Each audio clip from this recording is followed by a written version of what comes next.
The Edo State government has ordered a full investigation into an incident which occurred at Rongtai Industrial Hub in Benin City following the death of a staff member, which resulted in an uproar leading to assault of law enforcement officers and destruction of properties worth millions of naira.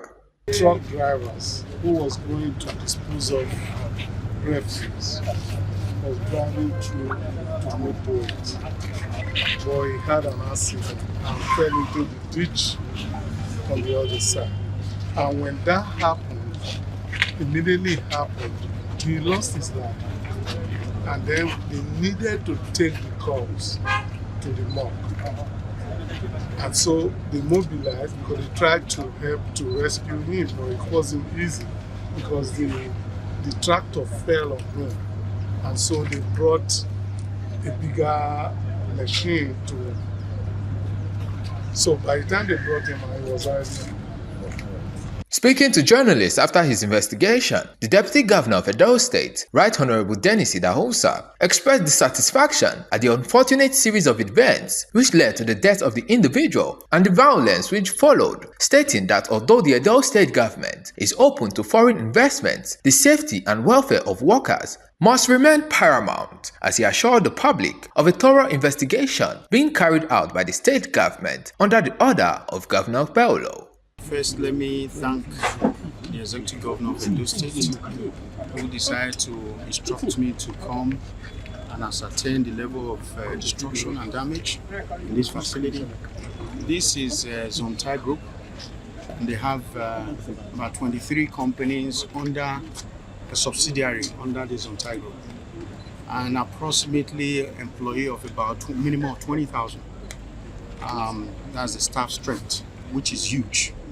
We want to thank Rongtai for contributing towards the growth and development of our state, increasing our GDP. But the reason why we came in today was to look at what has happened. We were told that a gentleman was operating a forklift. Unfortunately, he lost his life in the process. So we went to the site to see what actually happened.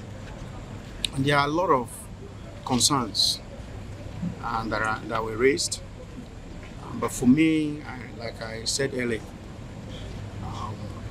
we are going to instruct as a government the Ministry of Health, Ministry of Labor, Ministry of Public Safety and Environment to do a comprehensive investigation of what led to that death and report back to the Executive Governor of our dear state.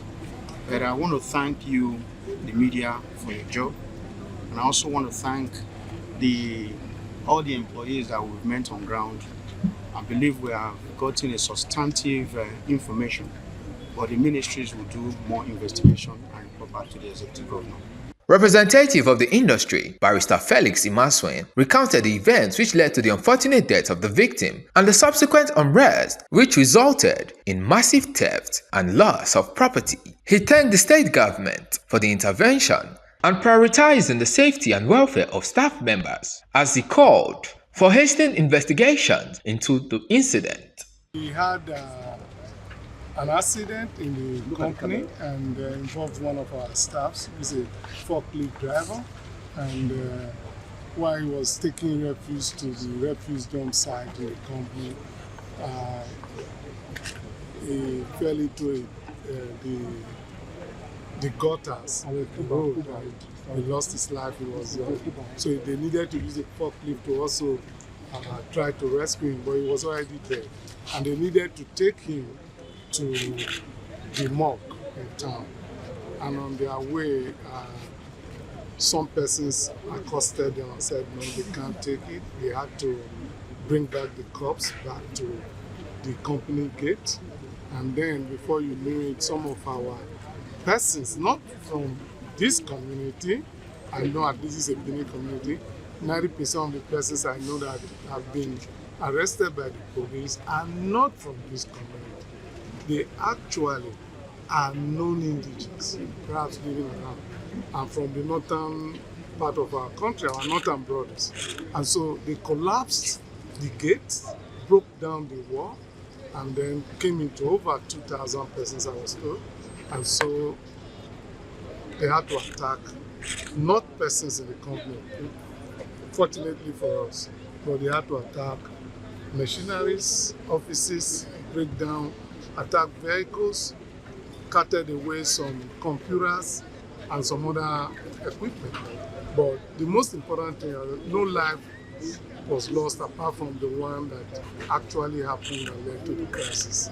We are grateful that government responded and came to our rescue, and to also see the situation not only of what is going on here, but also to see that the welfare of the staffs are also well accounted for, and we are grateful to government for it. The Okagele of Utesi Community, Osaruwese Iwana, expressed displeasure at the unfortunate incident, attributing the death of the victim to absence of worker safety and claims of negligence to worker welfare. Yesterday it was a war between the Chinese and their workers.